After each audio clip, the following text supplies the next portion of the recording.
चाहिँ यहाँनिर हामीले आजको विषयवस्तुसँग चाहिँ छुटाउनु नहुने खालको पुस्तकहरूको बारेमा मात्रै म चाहिँ केही कुरा भन्ने छु होइन। तर त्योभन्दा अगाडि चाहिँ उहाँको आफ्नो भनौँ न यो लेख अनुसन्धान अनि प्राज्ञिक कर्महरू चाहिँ खास गरी चाहिँ अब यो मुलुकहरूको लोकतान्त्रिकरण प्रक्रिया, राजनीतिक संस्थाको बारेमा अनि राजनीतिक समावेशीकरण र बहिष्करणको बारेमा, जात जातीय राजनीति भनौँ न, इथनिक पोलिटिक्स भन्छौँ हामी होइन, त्यसलाई चाहिँ अब जात जातीय राजनीति भनेर मैले भनेको होइन, जसलाई चाहिँ अब आइडेन्टिटी पोलिटिक्सको रूपमा पनि हामीले बुझ्ने गरेका छौँ, पहिचानको राजनीति र त्यो सबै कुराहरूलाई चाहिँ दक्षिण एसिया र अब नेपालको सामाजिक राजनीतिक आयामहरूसँग चाहिँ जोडेर चाहिँ एउटा समग्र स्वरूपमा उहाँले चाहिँ चित्रण गर्दै आउनु भएको छ भनेको यी विषयहरू चाहिँ उहाँले आफ्नो मूल विषयवस्तुको रूपमा चाहिँ केन्द्रित गरेर आफ्नो कामहरू, प्राज्ञिक कामहरू चाहिँ गर्दै आउनु भएको छ।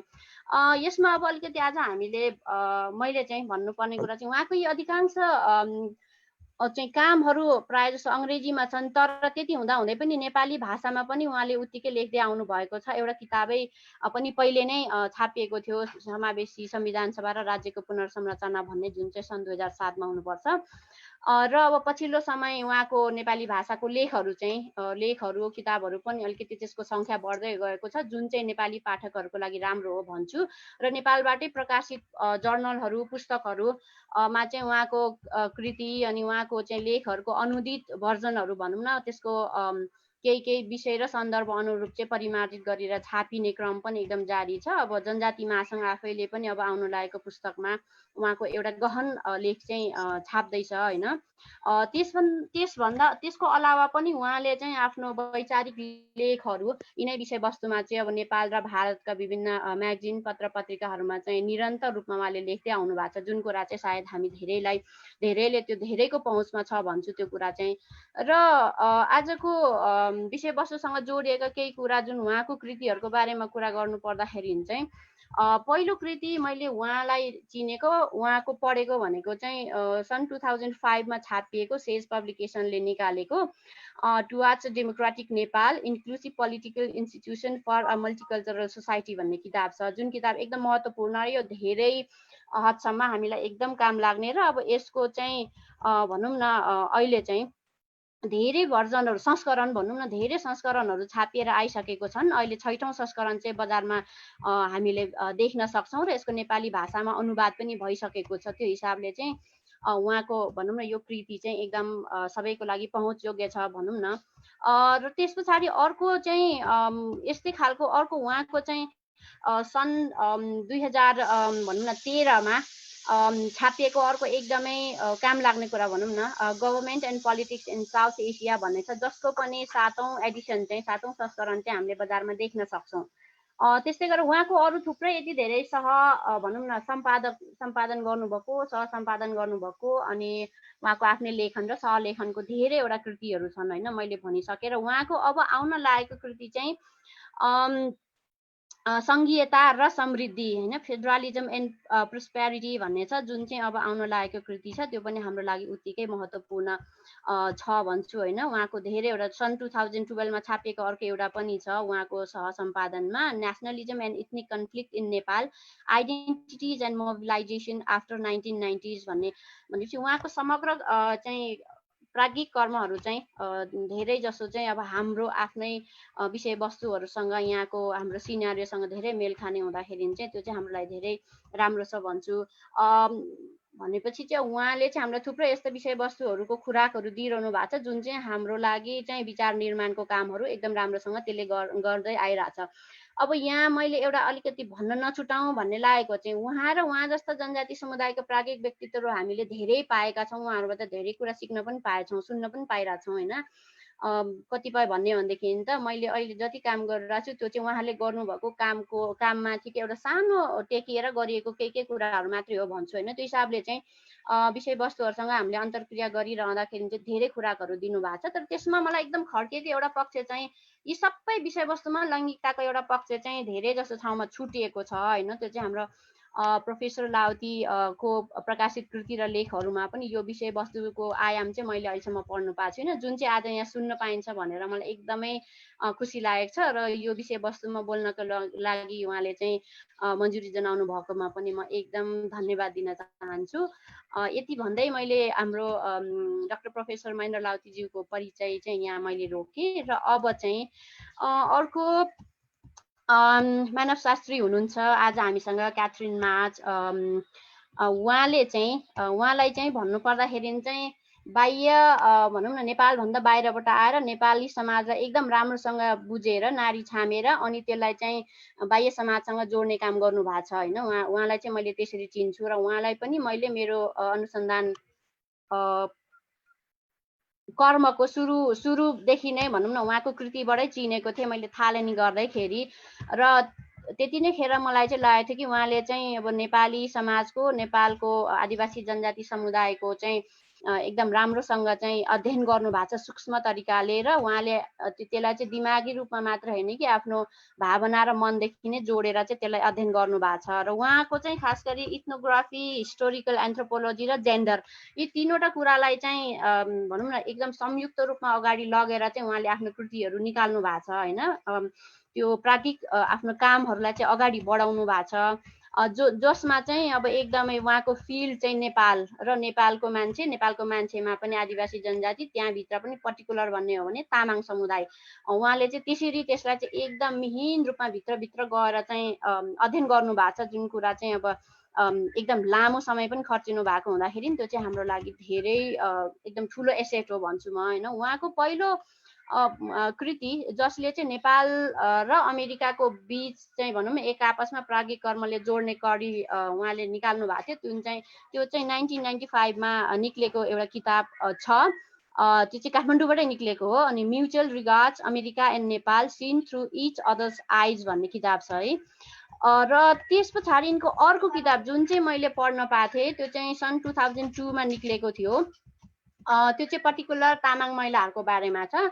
त्यो किताब चाहिँ if each com half way meeting Tamang women in Nepal भन्ने छ। यो चाहिँ न्युयोर्कबाट कर्नेल युनिभर्सिटी प्रेसबाटै छापिएको छ। र यो किताब चाहिँ उहाँले 25 वर्ष भनौँ न 25 वर्ष आफ्नो जिन्दगीको 25 वर्ष आफ्नो समय आफ्नो बुद्धि चाहिँ यसमा लगाउनु भएको छ। र तामाङ बस्तीमै चाहिँ समय बिताउनु भएर त्यहाँभित्र तामाङहरू सरह नै आफूले चाहिँ दैनिक जनजीवन पनि बिताउनु भयो। त्यहाँको नित्यकर्म, दैनिक जीवन, गीत सङ्गीत, सामाजिक सांस्कृतिक आर्थिक पक्ष लगायतको यावत कुराले एकदम सूक्ष्म रूपमा निहालेर त्यसलाई सैद्धान्तिक अवधारणामा चाहिँ उनेर प्रस्तुत गर्नुभएको यो किताब छ।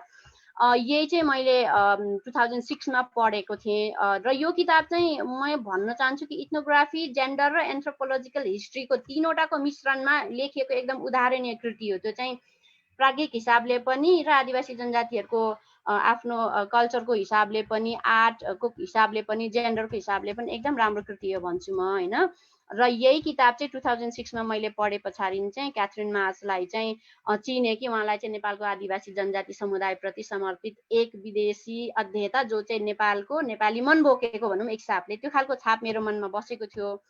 उहाँसँग भेट चाहिँ सन् 2012 मा भएको थियो।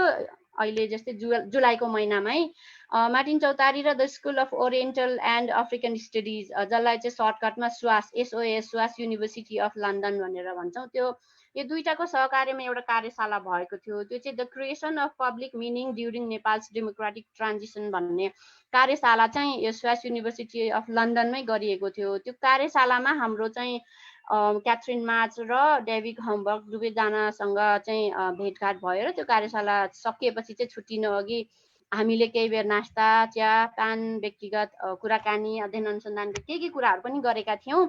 र एकदम मलाई त्यतिखेर याद आउने कुरा चाहिँ क्याथरिन माचले त्यो छोटो बसाइमा पनि एकदम पहिलोचोटिको व्यक्तिगत चिन्जानमा पनि उहाँले चाहिँ नेपालको तामाङको बारेमा अनि यहाँको बारेमा अनि तामाङ भाषामा सानो टुक्रा सेलो गीत पनि सुनाउनु भयो। त्यो मलाई अझै पनि एकदमसँग याद छ। अब उहाँको प्रकाशित पुस्तकहरूको अलावा पनि धेरै लेखहरू अघि हाम्रो डाक्टर महेन्द्र लाउतीको जस्तै उहाँको पनि प्राज्ञिक लेखहरू धेरै जर्नल पुस्तकहरूमा छापिँदै आएका छन्। अब ती चाहिँ लैङ्गिकता, महिला शरीरमाथिको बुझाइ होइन, शरीरको राजनीति, संस्कृति, सामाजिक परिवर्तन अनि स्थानीय आदिवासी समुदाय, स्थानीय भनेको नेपालको मात्रै होइन कि विभिन्न ठाउँको त्यो स्थानीय आदिवासी समुदायहरूमा चाहिँ त्यो राजनीतिक र आर्थिक बर्डन जुन खालको भारहरू अथवा त्यो दबावहरू हुन्छ नि त्यो खालको विषयहरूमा चाहिँ उहाँले एकदम बढी चाहिँ आफ्नो कलमहरू चलाउँदै आउनु भएको छ। त्यो मध्येमा चाहिँ आज दुईटा कुरा चाहिँ यहाँ उल्लेख गरिएन भने अलिकति अपुरो हुन्छ कि जस्तो लाग्छ। जुन चाहिँ एउटा उहाँको चाहिँ आर्टिकल छ होइन, जुन 1998 मा छापिएको छ, त्यो चाहिँ एउटा किताब छ self in time and place identities experience and history in Nepal भन्ने किताबमा चाहिँ एउटा आर्टिकल छ जुन चाहिँ इन्डेन्जर बडिज अनि बडिज जेन्डर्स भन्ने एउटा आर्टिकल छ जुन एकदम महत्त्वपूर्ण छ, आजको विषयवस्तुसँग जोडिएको कुरा पनि हो त्यो हिसाबले मैले भनेको। अर्को चाहिँ सन् 2003 मा अर्को एउटा उहाँको आर्टिकल छापिएको छ है, त्यो न्यू दिल्लीबाट छापिएको। त्यो चाहिँ त्यो पुस्तकको नाम चाहिँ songs stories lives gender dialogues and cultural critiques भन्ने किताबमा एउटा आर्टिकल छ उहाँको, त्यो चाहिँ two houses and the pain of separation in Tamang narratives from highland Nepal भन्ने छ। यो पनि तामाङ कम्युनिटीकै चाहिँ विषयवस्तुमा केन्द्रित छ। भनेपछि उहाँले चाहिँ नेपालको बारेमा आफ्नो धेरै प्राज्ञिक कर्म धेरै चाहिँ उहाँले यसमा चाहिँ लगाउनु भएको छ, आफ्नो लगानी उहाँले दिनुभएको छ। र आजको वक्ताद्वयको संक्षिप्त परिचय मैले यहाँनिर रोकेँ र आयोजकलाई पनि धन्यवाद। बाँकी कुरा चाहिँ आजका वक्ताहरू र सहभागीहरूबाट चाहिँ सुन्ने एकदम मेरो भनौँ न इच्छा छ। अब बाँकी काम त्यही गरौँ। थ्याङ्क यू है त सबैजनालाई। हस् धेरै धेरै धन्यवाद कैलाश म्यामलाई। हाम्रो आजको वक्ताहरू जो एकदमै प्राज्ञिक हुनुहुन्छ, उहाँहरूले धेरै पुस्तकहरू लेखिसक्नु भएको छ, लेख्ने क्रममा हुनुहुन्छ। हाम्रो आदिवासी लगायत नेपालका उत्पीडित वर्ग समुदायहरू जो पछि परेका छन्, उहाँहरूको एउटा भोइसलेसहरूको भोइस बनेर उहाँहरू आइराख्नु भएको छ। उहाँहरूलाई हामीले आजको यो जुम भर्चुअल कार्यक्रममा वक्ताहरूको रूपमा पाएको छौँ। यो अर्थमा पनि हामी आजको यस विशेष कार्यक्रम मध्येको एक भनेर हामीले भनिरहेछौँ। र यसै बिचमा म यहाँ सम्पूर्णलाई जानकारी पनि गराउन चाहन्छु, यो आजको कार्यक्रम free press Nepal Facebook page मार्फत लाइभ प्रसारण भइरहेको छ। अन्य हामीले फेसबुक पेजहरूमा चाहिँ कारणवश लाइभ प्रसारण गर्न सकिरहेको छैनौँ।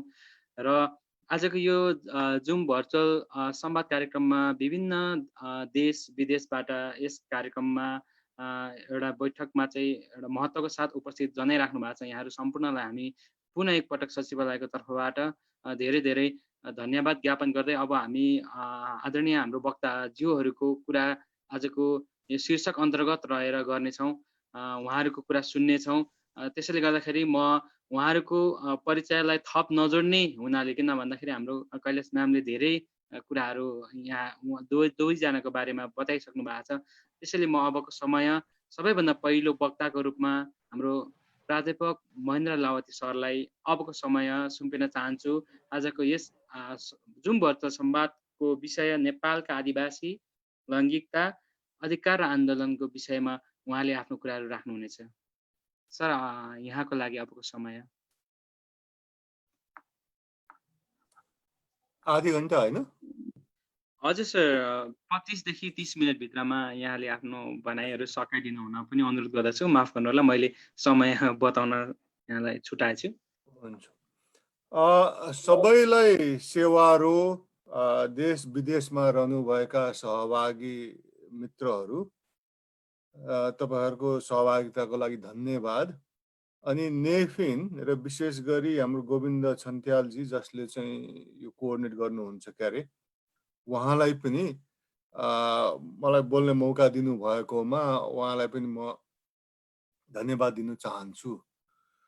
यस सिलसिलामा अब सुरु गरौँ, किनभने तपाईहरु धेरै प्रतीक्षा गर्नुभयो। यो बिजुलीको कारण के समस्याहरू भएको हुनाले अब म चाहिँ यो मेरो विषय क्षेत्र होइन, लैङ्गिकता। अहिले कैलाश बहिनीले पनि भन्नुभयो।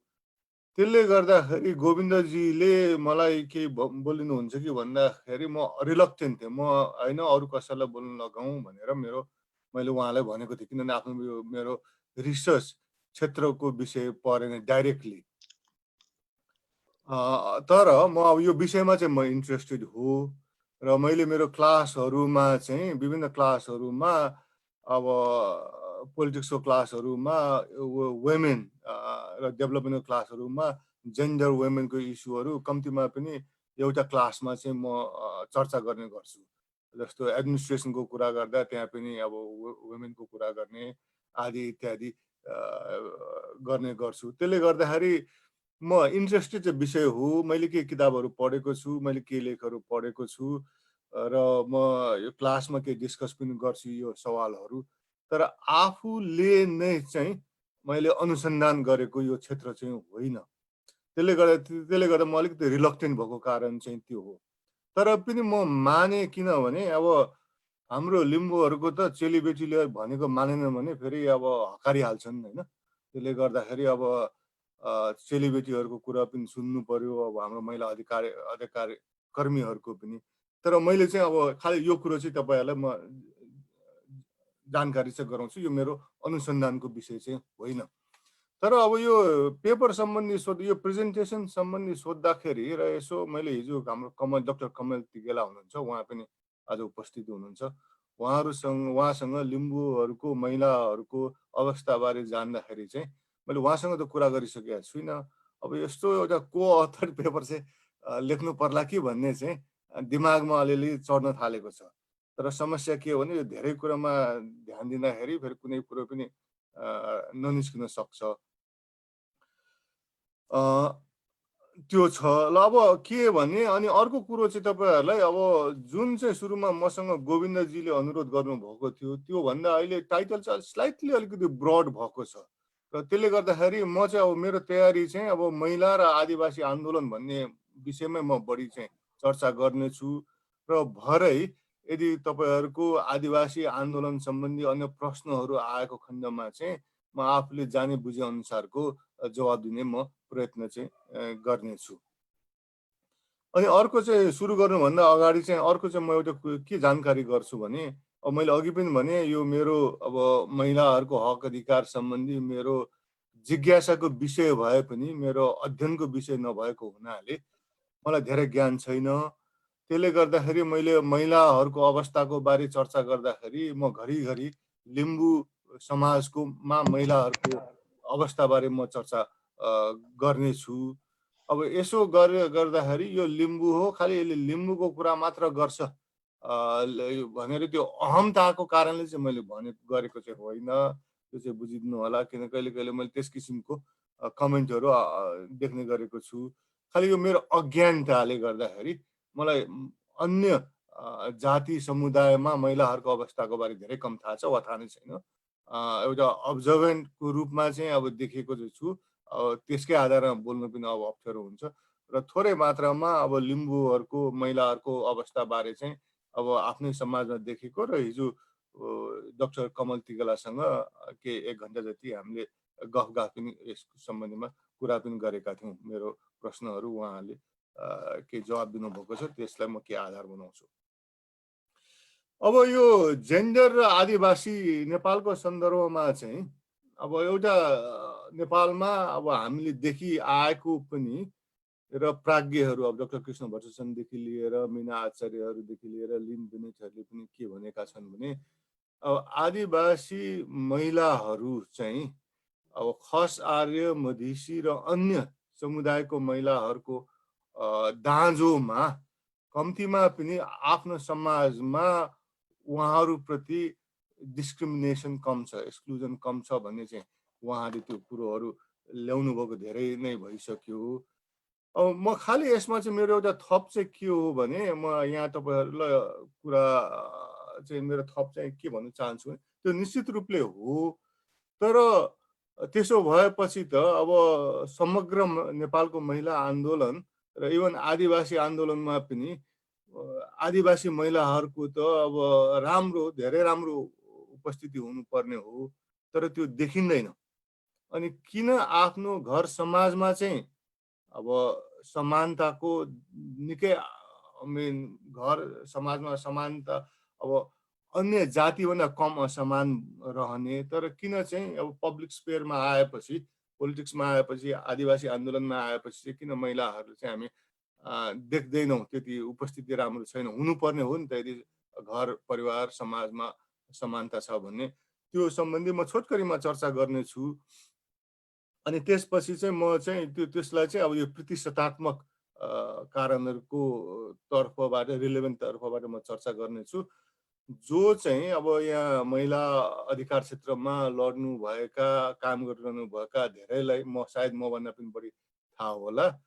अनि अब त्यसपछि म पछि अब क्याथले अब योभन्दा, किन उहाँको त यो अध्ययन क्षेत्र नै हो, धेरै लेख्नु भएको छ, धेरै सोच्नु भएको छ, उहाँले अझ राम्रोसँग त्यसलाई चर्चा गर्नु हुनेछ।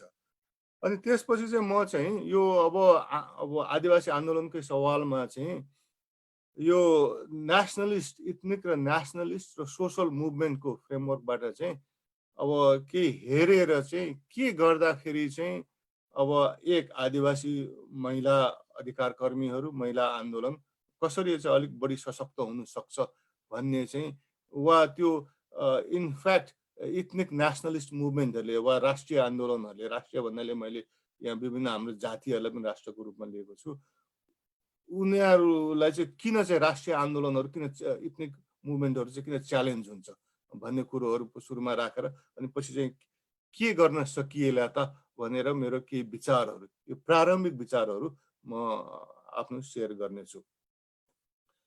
अब नेपालको सन्दर्भमा अब यो महिलाहरूको अवस्था हेर्दाखेरि अब हामीले चाहिँ अब यो प्रतिशतात्मक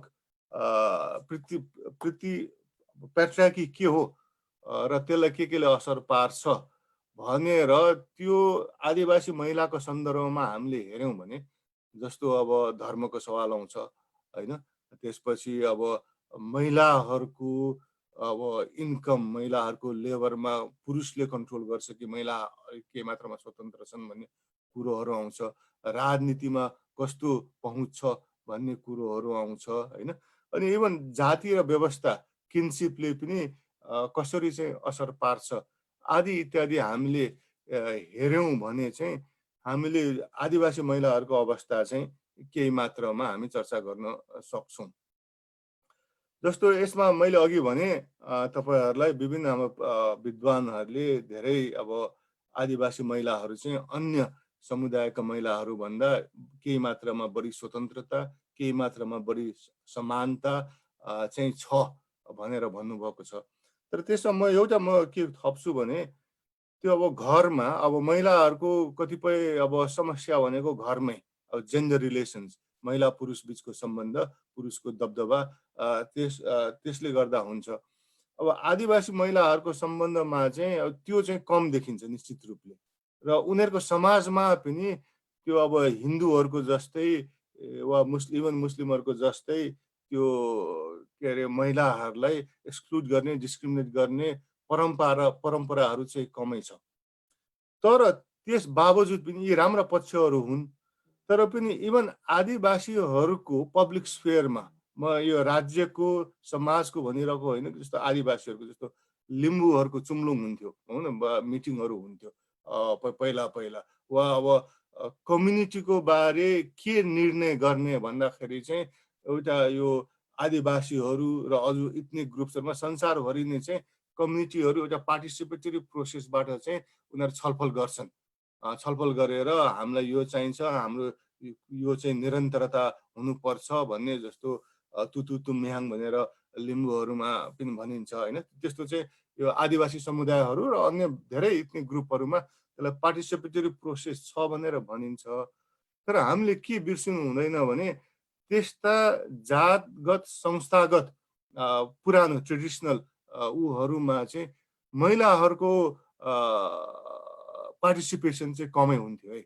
प्रायः सो संसारभरि पनि र नेपालमा पनि केही हदसम्म, अब यो मैले भनेको कुरो अब सबै नेपालका आदिवासी सबै समुदाय 60 वा 60 भन्दा बढी सबै समुदायमा लागू हुन्छ भन्ने चाहिँ अब त्यो छैन।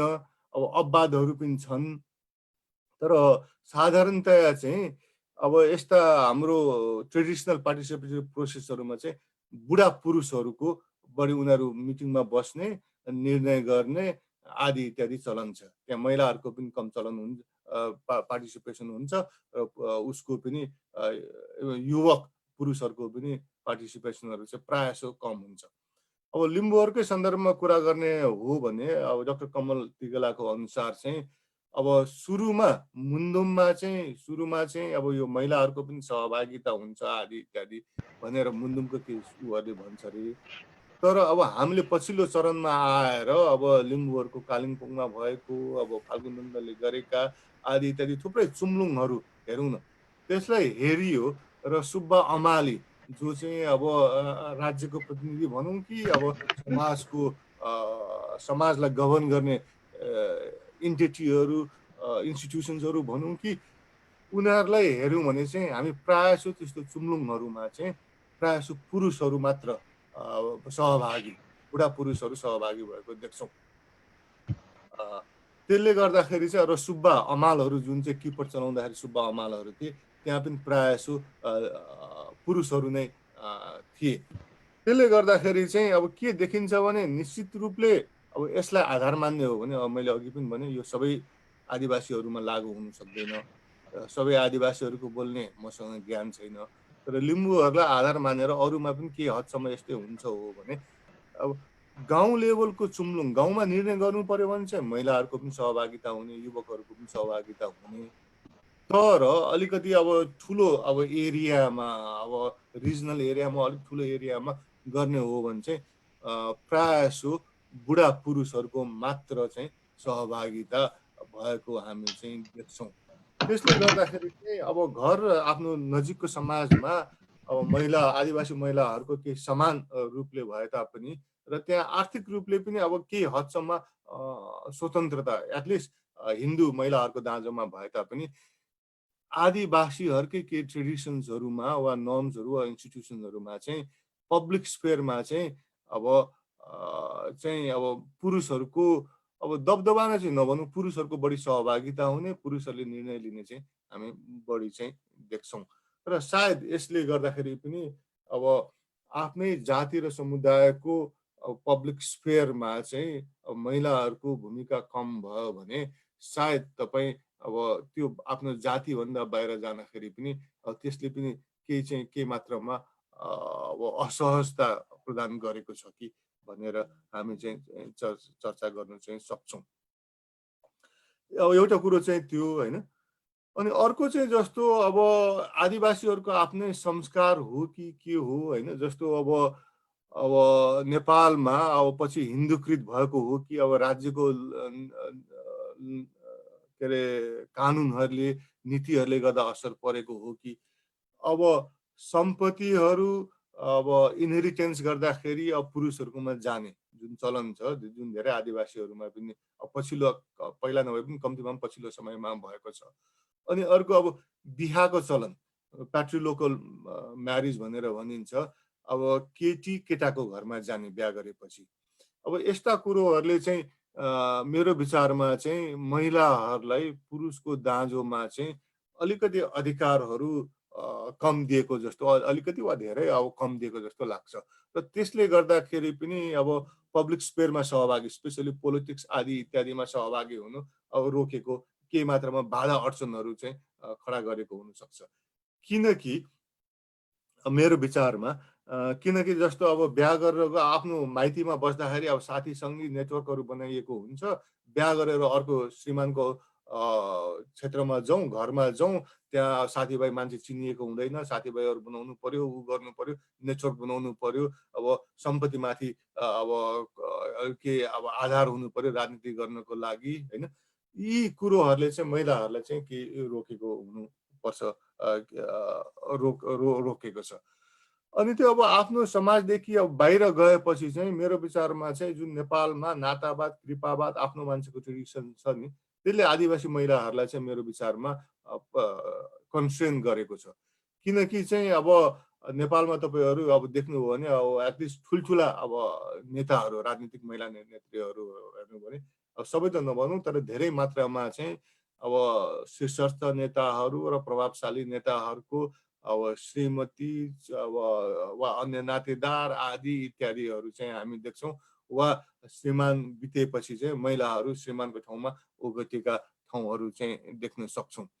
अब आदिवासी पुरुषहरू नै अब त्यस्तो क्षेत्रमा नपुगेको हुनाले चाहिँ अब त्यो चाहिँ यस किसिमको नातावाद कृपावादको चलनले चाहिँ अब आदिवासी महिलाहरूलाई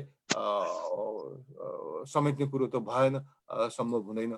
त्यसले गर्दा ती कुरोहरू चाहिँ अब ले पनि उहाँहरूलाई समस्या गरेको हुनसक्छ।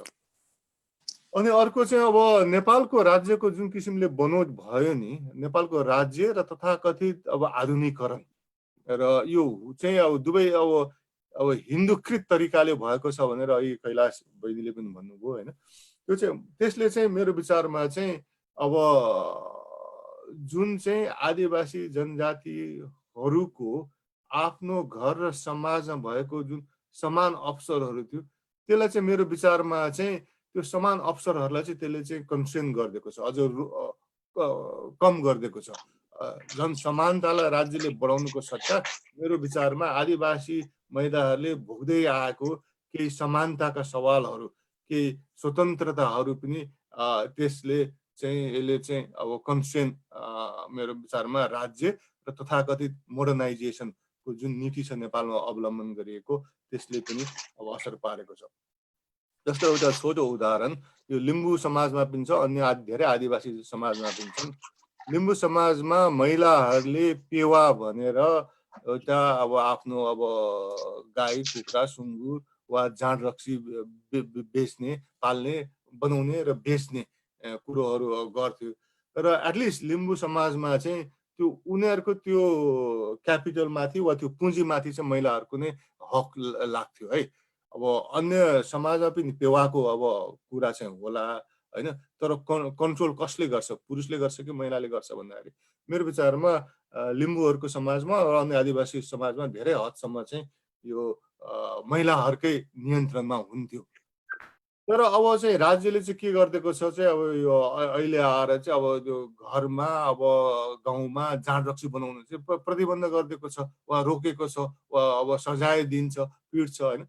त्यसले गर्दा चाहिँ अब त्यो जाँड रक्सी बेच्ने महिलाहरूको अवस्था चाहिँ मैले गाउँघरमा कस्तो देख्छु भने उहाँहरूमा के स्वतन्त्रता छ, आर्थिक स्वतन्त्रता छ। त्यो आर्थिक स्वतन्त्रताले गर्दा इभन घरकै पुरुषहरूले र गाउँका अन्य मान्छेहरूले चाहिँ उहाँहरूसँग ऋण लिने, पैसा चलाउने वा सापटमा खाने आदि इत्यादिले गर्दाखेरि चाहिँ उहाँहरूले चाहिँ त्यो आर्थिक स्वतन्त्रताले गर्दाखेरि चाहिँ अन्य क्षेत्रमा पनि केही मात्रामा उहाँहरूको आवाज, उहाँहरूको महत्त्व आदि इत्यादि चाहिँ बढाएको थियो।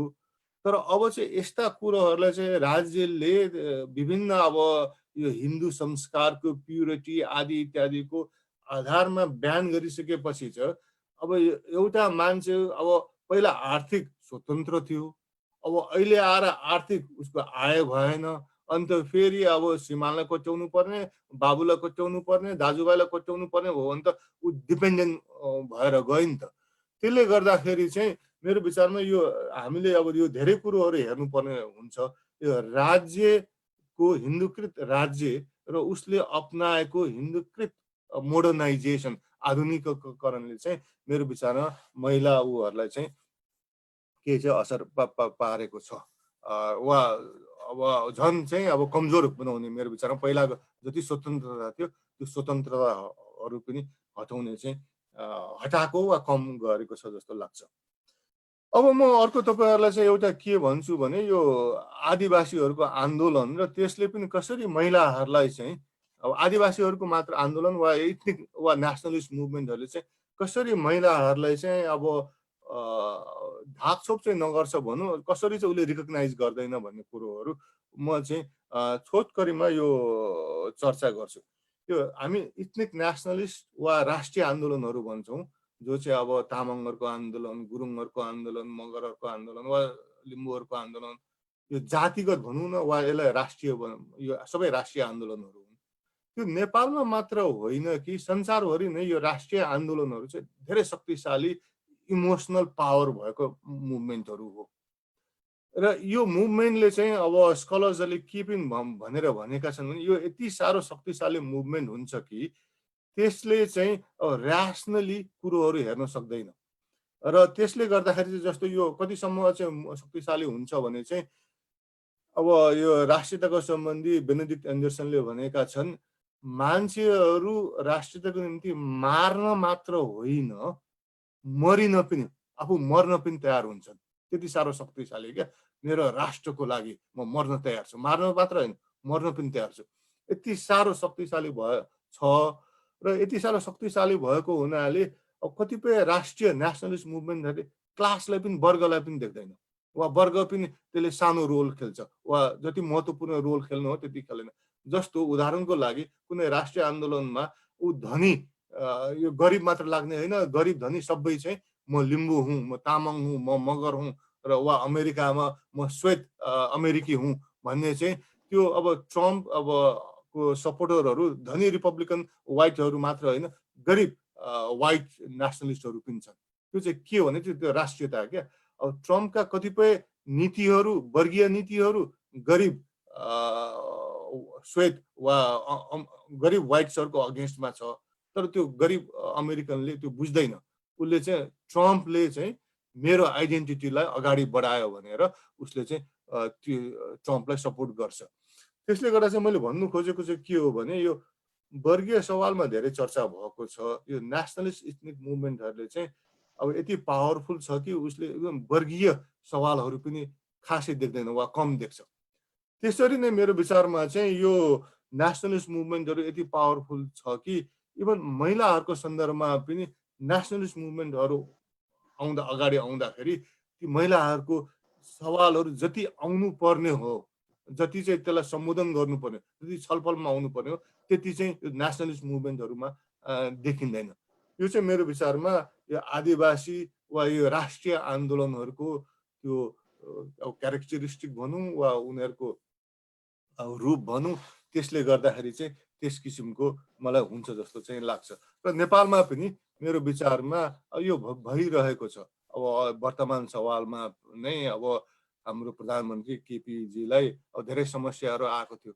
उहाँले एकदम बढेर एकदम राष्ट्रियताको कुराहरू गरेर कतिपय ती आन्दोलन त्यो उहाँले भोग्नु भएको समस्याहरूलाई उहाँले अब त्यसलाई अब कम पारिदिनु भएको छ। घरि अब आफ्नै पार्टीका साथीहरूलाई चाहिँ तिमीहरू भारतीय दलाल भनिदिने, घरि वा भारतीय एजेन्ट भनिदिने, वा घरि चाहिँ अब राम चाहिँ नेपालमा जन्मेको भनेपछि त्यो अब एक किसिमको उहाँको समर्थकहरू मात्र होइन, मैले केही बिचको मान्छेहरू पनि अल्मलिएको देख्छु कि, किनभने यो राष्ट्रियताको अब केपीजीले के गर्नुभयो, उहाँको सरकारले के गर्यो मान्छेहरू हेर्नु, एक किसिमको मान्छेहरू हेर्नु छोड्छन्। खालि यो एकदम हाम्रो राष्ट्रियता, हाम्रो आत्मसम्मानको लागि केपी जस्तो अरू मान्छे नै छैन भन्ने चाहिँ कुरोहरूमा चाहिँ मान्छे विश्वास गर्छ। त्यसले गर्दा राष्ट्रियता चाहिँ अब यो चाहिँ देशभरको राष्ट्रियता हो। तर इभन अब हामीले सब नेसनल लेभलमा लिम्बूको हकमा, राईको हकमा, धिमालको हकमा, चेपाङको हकमा, बरामको हकमा, नेवारको हकमा हेऱ्यौँ भने राष्ट्रिय आन्दोलनहरू चाहिँ त्यति हुन्छ क्या। त्यसले गर्दाखेरि कतै महिलाहरूको आवाजहरू त्यसरी चाहिँ अलिक नसुनिएको वा प्रष्ट रूपमा नआएको हो कि। अब कति रूपमा त्यसमा डेफिनेटली अब त्यो आन्दोलनका नेताहरूको पनि दोषहरू होला होइन, किनभने उहाँहरूले पनि एक त उहाँहरूको पनि सोचाइ जति माथिपट्टि आयो, माथिल्लो तहमा आयो, त्यति यो हिन्दू नेतृत्वसँग, हिन्दूकृत राज्यसँग डिल गर्नुपर्ने र उनीहरूको संस्कार सिक्नुपर्ने बाध्यताहरू हुन्छ भयो। मैले त्यसलाई चाहिँ उहाँहरूलाई जोगाउनुको लागि भनेको होइन कि यो वास्तविकता त्यो पनि एउटा पक्ष चाहिँ हुनु सक्छ। अब यसमा लगभग 5 मिनट जति मेरो समय रहेछ, त्यसले गर्दाखेरि चाहिँ म चाहिँ के चाहिँ अब यो महिलाहरूको हकमा के चाहिँ गर्नुपर्छ भनेर अब 2-3 कुरोहरू राखेर म तपाईँहरूको सँग चाहिँ बिदा हुन्छु। एउटा चाहिँ अब यो हामी आदिवासी जनजाति आन्दोलनमा लागेका वा राष्ट्रिय आन्दोलनमा लागेका हामीहरूले चाहिँ अब मेरो विचारमा अहिलेको सन्दर्भमा आएर, अवस्थामा आएर चाहिँ धेरैलाई चाहिँ अब यो हामीले चाहिँ हाम्रो कलेक्टिभ राइट्स वा ग्रुप डिफरेन्सेस राइट्स भनेर भनिन्छ, कलेक्टिभ राइट हाम्रो लागि इम्पोर्टेन्ट छ। किनभने हामी थारू हौँ भने हाम्रो अन्य जाति र विशेषहरूसँग हाम्रो संसार हेर्ने, हामीलाई हाम्रो प्रिफरेन्सेसहरू, हाम्रो आवश्यकताहरू, हाम्रो चाहनाहरू फरक हुनाले हामीलाई त्यो त्यस्तो कुरो, हामी फरक भएको सवालमा हामी आफैले निर्णय गर्नु पाउनु पर्छ भन्ने चाहिँ त्यो कलेक्टिभ राइट्सले दिन्छ भन्ने चाहिँ बुझाइ भएको छ होइन, र त्यो ठिक हो। तर यहाँ चाहिँ एउटा चनाखो चाहिँ के हुनुपर्छ भने मैले अघि पनि भने कलेक्टिभ राइट्स छ भनिन्छ, तर त्यो कलेक्टिभ राइट्स थारूको कलेक्टिभ राइट्स, लिम्बूको कलेक्टिभ राइट्स, गुरुङको कलेक्टिभ राइट्स कसले डिफाइन गर्छ त? त्यसमा हामी चनाखो हुनुपर्छ। यदि गुरुङ भनेको को हो भनेर मैले अघि भने जस्तै बुढा पुरुषहरूले हामी यो हो है, अब हामीले चाहिँ हाम्रो मागहरू यो हो, हामीलाई चाहिने कुरोहरू यो हो, हामी यो हौँ भनेर परिभाषा गर्यो भने त त्यो त पुरुषहरूको मात्र पर्सपेक्टिभहरू आउँछ। त्यसले गर्दा चाहिँ महिलाहरूलाई अब चाहिँ अब कन्टिन्यू अब रिकग्निसन नगर्ने, इभन डिस्क्रिमिनेट गर्ने सम्भावनाहरू त के भइरहेको छ। त्यसले गर्दाखेरि म चाहिँ यो च्यालेन्ज चाहिँ म चाहिँ एकजना Canadian philosopher political theorist Will Kymlicka भन्ने छन्, मलाई उनको कन्सेप्ट चाहिँ मलाई चाहिँ ठिक लाग्छ। उहाँले के भन्नुहुन्छ भने एउटा जाति विशेष वा एउटा राष्ट्र विशेष वा जाति विशेष एक्सटर्नल थ्रेट, बाहिरबाट त्यो समानतामा उसको थ्रेट समानतामा थ्रेट छ भने उसलाई चाहिँ सुरुमा ग्रुप कलेक्टिभ राइट्सहरू दिनुपर्छ। तर एकपल्ट कलेक्टिभ राइट्स दिइसकेपछि त्यो कलेक्टिभभित्र, त्यो जातिभित्र, जस्तो लिम्बूभित्र, गुरुङभित्र, मगरभित्र, तामाङभित्र चाहिँ त्यहाँ चाहिँ सबै समान इन्डिभिजुअल राइट चाहिँ इन्स्योर गर्नुपर्छ भनेपछि पहिलो चरणमा ग्रुप राइट्स, कलेक्टिभ राइट्सहरू चाहिँ दिने त्यो जातिलाई, तर त्यो भित्र चाहिँ अब खालि बुढा पुरुषहरूले मात्रै निर्णय गर्नु भन्नु भएन। त्यहाँ चाहिँ सबै बालिगहरू चाहिँ त्यो कम्युनिटीले के चाहन्छ, त्यो उसले उनीहरूको प्रिफरेन्सहरू के हुन्, आफ्नो भाषा सिक्ने कि नसिक्ने, त्यस्ता अनि धेरै कुरोहरू होला नि। त्यस्ता कुरोहरू चाहिँ त्यो जातिभित्रका सबै इन्डिभिजुअलहरूलाई चाहिँ हामीले समान हक अधिकार दिनुपर्छ। र त्यसरी गऱ्यौँ भने एकातिर हामी ग्रुप राइट्स पनि हामी सम्बन्धित जातिको हक अधिकार पनि हामी प्रोटेक्ट गर्न सक्छौँ, अर्को त्यो जातिभित्र पनि महिला पुरुष र उमेर गएका, उमेर कम भएका आदि इत्यादि सबैको चाहिँ हामीले आवाजलाई सुनिश्चित गऱ्यौँ भने चाहिँ सकेसम्म सबैको आवश्यकता र चाहनाहरू चाहिँ पुरा हुने चाहिँ सम्भावनाहरू हुन्छ भनेर उनले भनेका छन्। मलाई चाहिँ अहिलेसम्म त्यो उनको यो चाहिँ अब यो लिबरल ट्रेडिसनबाट उनले भनेका हुन्, मार्क्सिस्ट ट्रेडिसन होइन। त्यसले गर्दा उनको चाहिँ मलाई चाहिँ यो चाहिँ मलाई चाहिँ घत लागेको कुरो हो होइन। अनि त्यसले गर्दाखेरि चाहिँ अब अर्को चाहिँ यो महिला आन्दोलनमा लागेका अब महिला अधिकार कर्मीहरूले अर्को कुरो चाहिँ के ख्याल गर्नुपर्छ जस्तो लाग्छ भने मेरो विचारमा चाहिँ यो महिला भन्दैमा सबै महिलाहरूको हक अधिकारमा समान रूपले लागि पर्छन् भन्ने पनि हुँदैन। महिलाहरू पनि कन्जर्भेटिभ हुन सक्छन्, अब उमेरले पनि फरक पार्न सक्छ होइन। र सवाल चाहिँ के हुन्छ भने अब सिम्बोलिक रिप्रेजेन्टेसन वा सब्सटेन्सिभ रिप्रेजेन्टेसन भन्ने कुरोहरू आउँछ। अब विद्या भण्डारी त राष्ट्रपति हुनुहुन्छ नि, अब महिला हुनुहुन्छ, तर उहाँ कति चाहिँ महिला अब मैत्री हुनुहुन्छ। त्यसको सट्टा अब अर्को महिला मोहना अन्सारी हुनुहुन्छ उसमा होइन, अब के मानव अधिकार आयोगमा, उहाँ चाहिँ बरु एकदम महिलाहरूको हक अधिकारको धेरै एकदम सब्सटेन्सियली अब लागि परेका, अन्य जातिहरूको माइनोरिटिजको हक अधिकारमा पनि लागि पर्नु भएको छ। तर हामी त अब विद्या भण्डारीलाई राष्ट्रपति, महामहिम राष्ट्रपतिको रूपमा पाएका छौँ। उहाँ महिला त हो, तर महिलाहरूको आवाजहरू निकाल्नुहुन्न। त्यसले गर्दा यी कुरोहरू पनि हामीले चाहिँ सोच्नु चाहिँ पर्छ।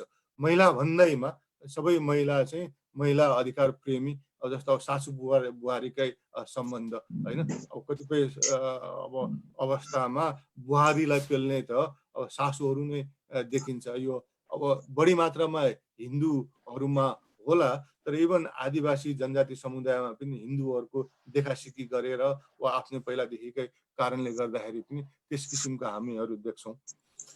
अनि अर्को चाहिँ अब त्यसले गर्दा अब 2 मिनेटमा सिधाइदिनुहोस् ल। ल हुन्छ, म सिद्धिनु अनि फेरि पछि प्रश्न उत्तर म सिद्धिनुला। अनि अर्को चाहिँ अब जस्तो एउटा च्यालेन्ज चाहिँ अब आदिवासीहरूको सवालमा चाहिँ के आएको छ भने अब महिला अधिकारीहरूकोमा चाहिँ अब यो महिला आन्दोलन त भनिन्छ, महिला अधिकार त भनिन्छ, खालि यो बाहुन क्षेत्रीय अब खस आर्य महिलाहरूले मात्र अब रजाइ गरिरहेका छन्, उनीहरू मात्र देखिन्छन् भन्ने कुरोहरू छ। निश्चित रूपले त्यो सत्य हो। त्यसको लागि मेरो विचारमा चाहिँ अब सकेसम्म अब अहिले नै आदिवासी महिलाहरू सशक्त भएर अब अगाडि आउनु सके, महिला आन्दोलनलाई पनि असर पार्न सके त धेरै राम्रो हो। तर अब राज्यमा पनि अब खसारेहरू नै भएको, दलहरूमा पनि खसारेहरू नै भएको आदि इत्यादिले गर्दा अब आदिवासी महिलाहरू सक्षम भए तापनि माथि तानिने त खसारेका महिलाहरू हुने सम्भावना बढी छ। त्यसले गर्दाखेरि त त्यसो भन्दैमा हामी हरेस चाहिँ खानु हुँदैन है। किनभने मेरो विचारमा चाहिँ अब यो फेमिनिजममा वेब्स अफ फेमिनिजम भन्ने एउटा आइडिया छ। अब त्यसमा भरे क्याथले पनि धेरै चर्चा गर्नु होला। मेरो विचारमा त्यसलाई अलिकति नेपालको सन्दर्भमा हामीले हेऱ्यौँ भने चाहिँ अब सुरुमा अब खस आर्यको महिलाहरू अगाडि देखा पर्लान्, तर निश्चित रूपले आदिवासी अधिकार कर्मीहरू, दलित अधिकार कर्मीहरू, मधेसी अधिकार कर्मीहरू पनि लागिरहनु हो भने उहाँहरूको पनि निश्चित रूपले उहाँले पनि असर पार्न सक्नुहुन्छ। तर मुख्य च्यालेन्ज भनेको चाहिँ आफू सङ्गठित हुनु हो, आफू सुसूचित हुनु हो। मेरो लास्टको पोइन्ट चाहिँ अब यो आन्दोलनहरू चाहिँ कस्तो हुन्छ भने आज हामी उठाउन चाहन्छौँ, आज उठाउन सम्भव नहुन सक्छ, तर आज गरेको सङ्गठनले भोलि त्यसलाई सहजता दिन्छ। त्यसले गर्दाखेरि सकेसम्म हामी जति चाहिँ अब सङ्गठनहरू बनाउने भने आन्दोलन गर्नकै लागि भन्ने हुँदैन। आफ्नो महिलाहरूको इन्ट्रेस्टको सवालमा आन्दोलन बनाउने वा आदिवासी महिलाहरूले दलित महिलाहरूसँग पनि सङ्गठनहरू बनाउने, इन्टरेक्सन्सहरू गर्ने, मधेसी महिलाहरूसँग पनि गर्ने आदि इत्यादि, इभन खसारे महिलाहरूसँग पनि गर्ने। यसरी जति चाहिँ हामीले चाहिँ यो नेटवर्कहरू बनायौँ, जति चाहिँ हामी सङ्गठित रूपमा भयौँ, सङ्गठित रूप भयो भने चाहिँ यो सोसल मुभमेन्टहरू र इथनिक मुभमेन्टहरू चाहिँ के भनिन्छ भने चाहिँ भइआएको इन्स्टिट्युसन्सहरूमा टेकेर चाहिँ हुन्छ। त्यो त्यसै हावामा एक्कासी हुँदैन। तपाईँहरूले सङ्गठनहरू निर्माण गरिरहनु भएको छ, विभिन्न अब त्यो चेस खेल्ने सङ्गठन होस् वा यस्तै अब जुमको अब लिम्बुवान रिडर्स क्लब भन्ने अर्को छ, के छ भने त्यस्ता सङ्गठनहरू तपाईँहरूले निर्माण गरिराख्नुभयो भने भोलि आवश्यक परेको बेला त्यस्ता सबै सङ्गठनहरूलाई परिचालन गर्न सक्यौँ भने हामी सक्सेसफुली आन्दोलनमा उत्रिन सक्छौँ, मान्छे उतार्न सक्छौँ। त्यसरी चाहिँ अधिकारहरू पाइन्छ। त्यसले गर्दा एउटा चाहिँ अब त्यो बाटो सङ्गठित चाहिँ भइरहनु पर्यो। आजको भोलि त्यसको फाइदा नहोला, तर पर्सि डेफिनेटली त्यसले चाहिँ फाइदा गर्छ, सहजता दिन्छ भन्दै म अहिले आफ्नो केही समय राखेँ। 2 मिनट बढी बोले होला, त्यसको लागि क्षमा चाहन्छु। धेरै धेरै धन्यवाद आदरणीय सरलाई। अब हामीले यस कार्यक्रमलाई प्रश्न लिने र चाहिँ हाम्रो वक्ताजीहरूले यहाँहरूको जिज्ञासा प्रश्नहरूको बारेमा सम्बोधन गर्ने पनि यस पछाडि हाम्रो एकजना वक्ता बोलिसक्नु भए पछाडि जोड्नेछौँ। त्यसैले गर्दाखेरि यहाँहरूले आफ्नो मनमा लागेको त्यस्ता केही जिज्ञासा प्रश्नहरू भए यही च्याट बक्सभित्र पनि राख्न सक्नुहुनेछ। हाम्रो दुवैजना वक्ताहरूले त्यसलाई स्क्रल गरेर हेर्नुहुनेछ, कतिजनाले त राख्नु पनि भएको छ। र हामी सम्भव भएसम्म यदि समयले हामीलाई साथ दियो भने केही वक्ताहरूलाई हामीलाई बोल्नको लागि अर्थात् प्रश्नहरू राख्नको लागि समय पनि छुट्याउनेछौँ। यो जानकारी गराउँदै अब कति पनि ढिलो नगरिकन आजको हाम्रो दोस्रो वक्ताज्यूलाई अबको समय म सुम्पिन चाहन्छु। आदरणीय क्याथरिन मार्ज्यू, अबको समय यहाँको लागि। यसै बिचमा हाम्रो जेपी पुन सर आजको यो होस्ट भइराख्नु भएको छ। उहाँले लाइभ पनि गर्नलाई हामीलाई सहयोग गर्नु भएको छ। यहाँले सुनिराख्नु भएको छ नि, कृपया मलाई को होस्ट बनाइदिनु होला। म यहाँ बिचमा प्राविधिक कारणवश बाहिर हुन पुगेँ, त्यसैले गर्दाखेरि। हस्, यस पछाडि क्याथरिन मार्ज्यूलाई। सुखबीर भाइ, मैले तपाईँलाई को होस्ट गर्न खोजेको थिएँ, अनि त्यो मेरो स्क्रिन चाहिँ बदलेर गएको त म भ्याएन है। अरूलाई अर्को होस्ट महेन्द्रजीले गर्न सक्नुहुन्छ होला। हुन्छ, नत्र म हाम्रो जेबी सरलाई भन्छु। सुखबीरलाई त को होस्ट बनाउन मिल्छ तपाईँको उसबाट?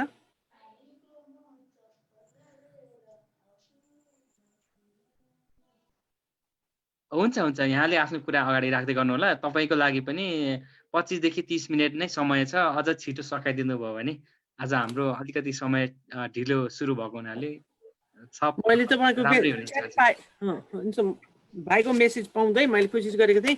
त्यो मेरो चाहिँ त्यो महेन्द्रजीको कुरा सुरु हुँदै त्यो साइड बार चाहिँ हराएको छ, अनि त्यो फेरि निकाल्नु त आउँदैन मलाई।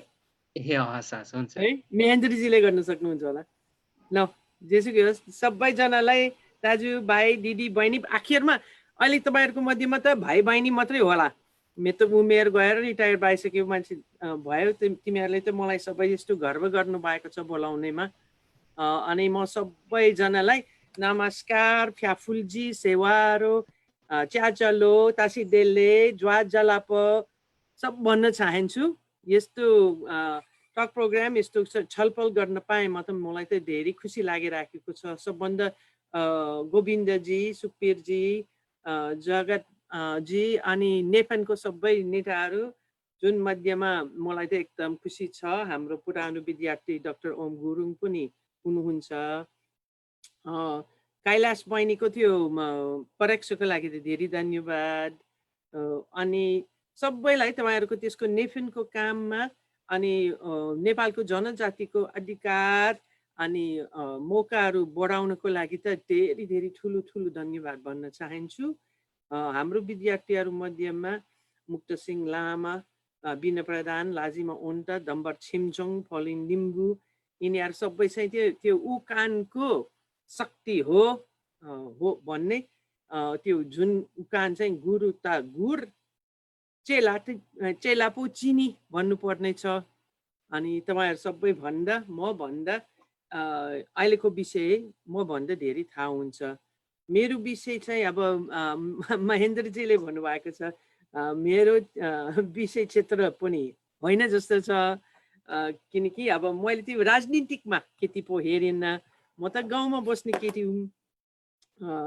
अनि मेरो मातृका भाषा पनि अङ्ग्रेजी हो। आखिरमा मातृका भाषा चाहिँ तिनवटा छन्, अङ्ग्रेजी, जर्मन, फ्रेन्च। तर त्यस कारणले म तपाईँहरू सबैबाट सहयोग माग्छु यो मेरो अहिलेको बनाइमा। किनकि सबभन्दा पहिलो कुरो कस्तो छ भने अब म गाउँमा सिकेको छु नेपाली भाषा। अनि अहिलेको टक प्रोग्राम जस्तै शब्दहरू लैङ्गिक, यौनिक, उसमा लैङ्गिकता, त्यस्तोमा आन्दोलन, अधिकार, अब त्यो त म गाउँमा बस्दाखेरि त्यो त शब्दकोशमा रहेन थियो। एकदम म गाउँमा बस्दाखेरि मैले पनि महिलाको शब्द पनि सुनिनँ।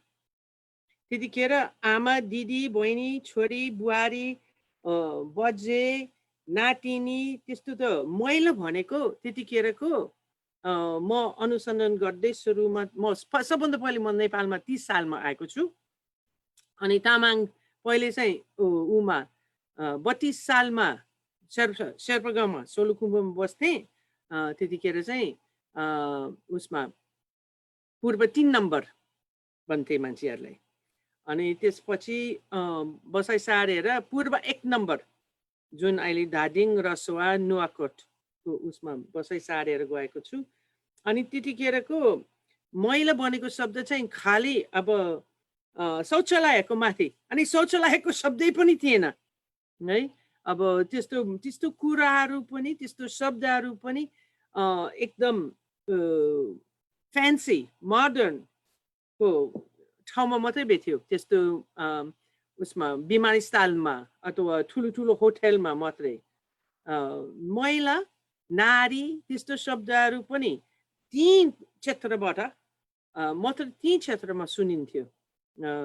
अनि त्यो एकदम त्यतिखेरको पनि त्यो एउटा श्रेणी हो, क्याटेगोरी। अब म तपाईँहरूको दुईटा एउटा चाहिँ निवेदन भन्न चाहनेछु, किनकि त्यो मेरो मातृका भाषा होइन। अनि गाउँमा सिकेको कारणले अहिले तपाईँहरूसँगै जस्तै यस्तो महत्त्वपूर्ण अनि अलिकति माथिलेको कुरोको बारेमा छलफल गर्नलाई म टाइममा तपाईँहरूबाट साथी माग्छु शब्दको बारेमा है।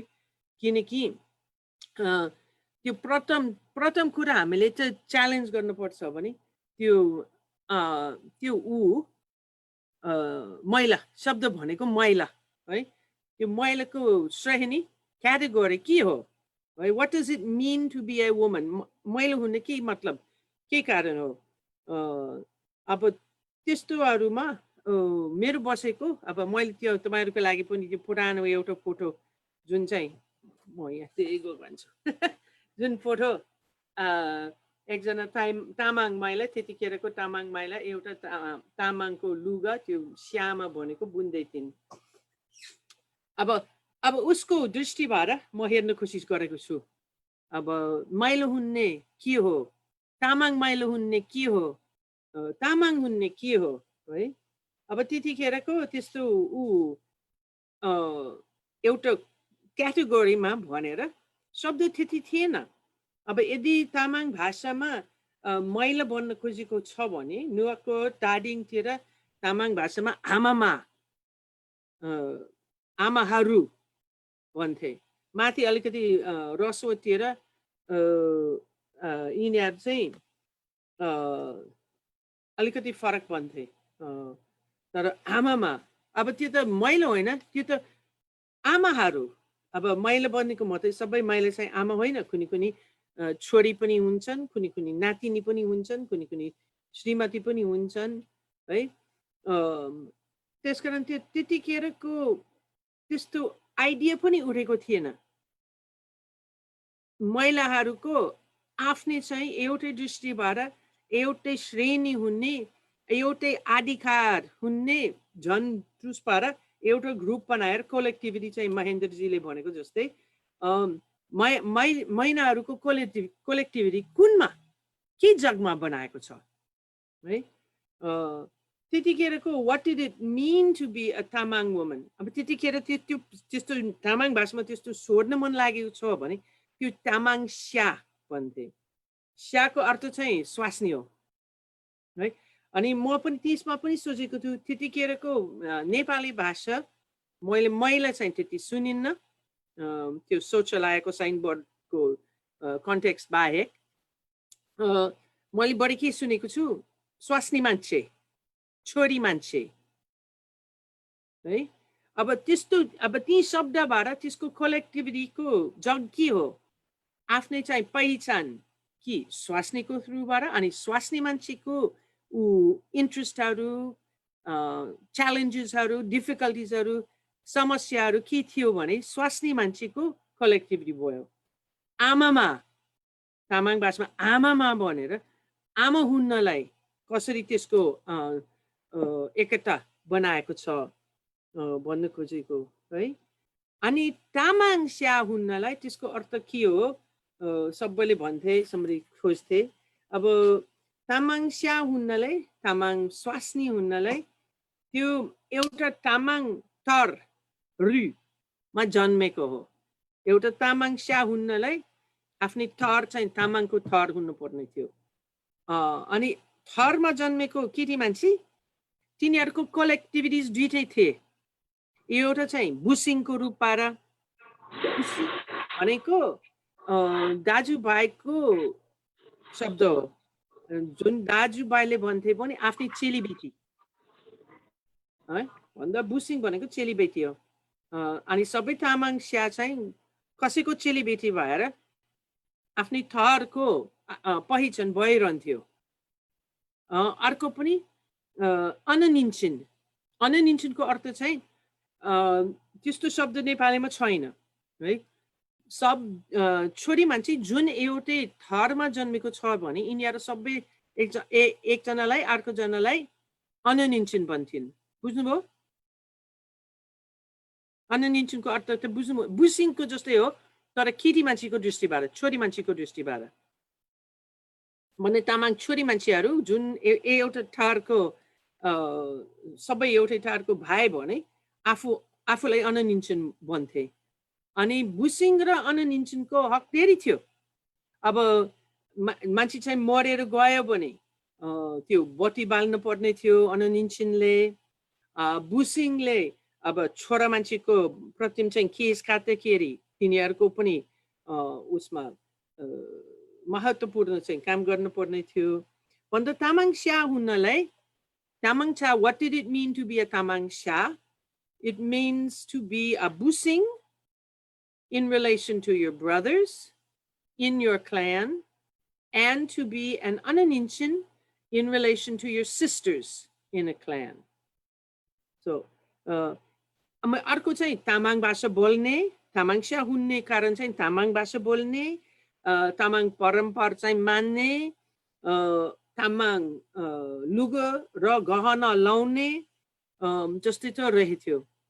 तर त्यो चाहिँ अब महेन्द्रजीले भन्नुभएको जस्तै पनि त्यो अब पहिचानको कुरा, कलेक्टिभिटीको कुरा चाहिँ बाहिरबाट पनि बाहिरको दृष्टिबाट पनि विचार गर्नुपर्छ अनि भित्रपट्टिको पनि दृष्टिको पनि लिएर हेर्नुपर्ने हो।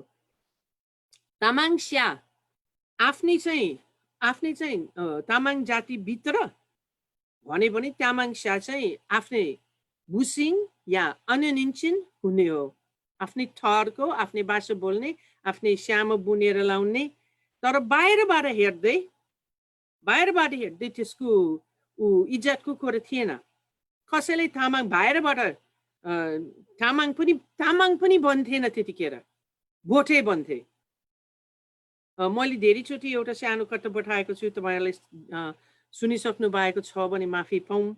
तर म एक फेर चाहिँ म तामाङ गाउँमा गइसकेपछि पछि चाहिँ तिनीहरूको मेरो पछि चाहिँ अन्यनिन्छन पर्ने महिलाहरूले मलाई त्यो स्यामा ग्या सबै तामाङ लुगा बुनेर दिएको छ अनि मलाई लगाइदिएको छ। अनि त्यसको भोलिपल्ट मलाई त लाज मानेर मैले त मेरो पुरानो चाहिँ लुगा लाएर मेरो कोठाबाट निस्केछु। अनि यिनीहरूले मलाई सोधेछन्, अब हामीले बुनेर दिएको लुगा किन लाएछ, किन लाउँदैनौ?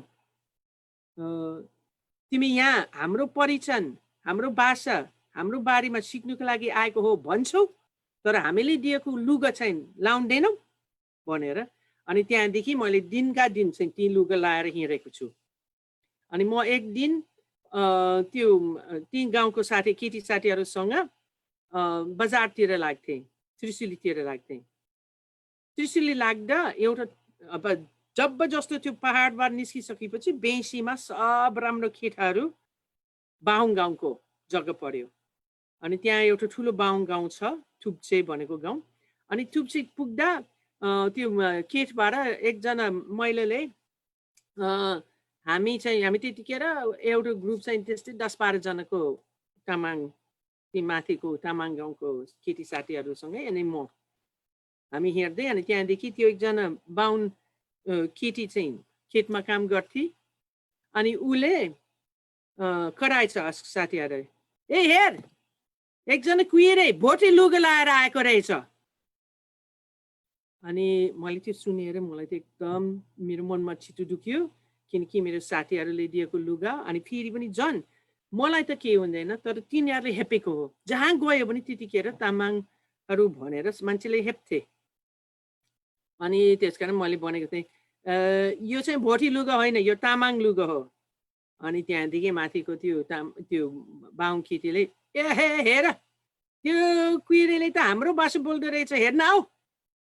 अनि त्यहाँदेखि मलाई सोधेको छ, अब त्यस्तो लुगा किन लाएस् भनेर सोधेछ।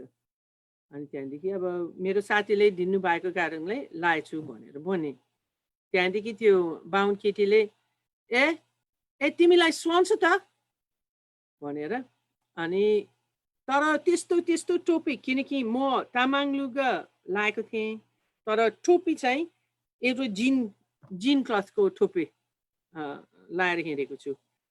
अनि अब के जवाब दिने? त्यहाँदेखि मेरो त्यतिखेरको तामाङ महिला मध्येमा नेपाली बोल्ने चाहिँ धेरै थिएनन्। तर एकजना मलाई चाहिँ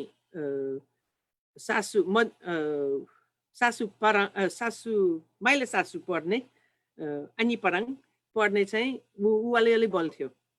अनि उसलाई त्यो केटीलाई कराएर अब उसलाई त्यो हामीलाई दिएको हाम्रो इज्जत देखाउनको लागि लुगा लाएको छ, त्यो टोपी लाएको उसको आफ्नै पहिचान बिर्सिनुको लागि लाएको छ भनेर भन्ने छ। तर त्यतिखेर त तामाङ स्या हुनलाई सोध्नु पर्छ, आफैले सम्झिनु पर्छ।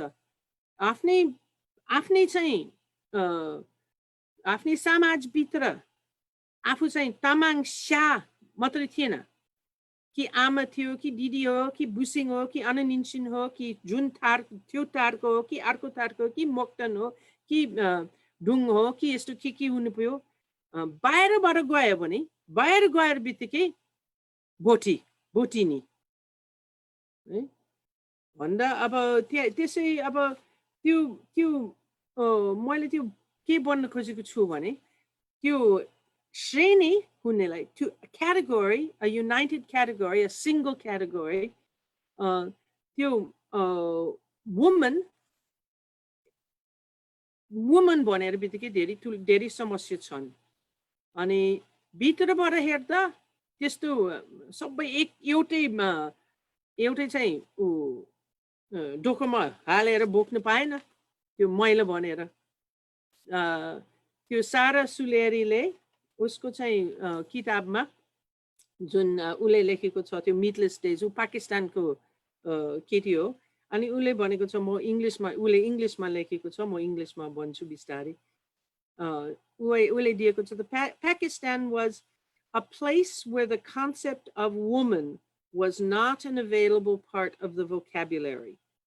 We were too busy for that, just living, conducting precise negotiations with what it meant to be a sister or a child or a wife or a mother or a servant. Yes, once in a while, we naturally thought of ourselves as women, but only in some perfunctorily biological way that we happened on perchance. Or else it was a hugely practical joke, we thought, hidden somewhere among our clothes. Right? That's going to hamili sabanda pहिले when we say woman, what are we referring to? के हो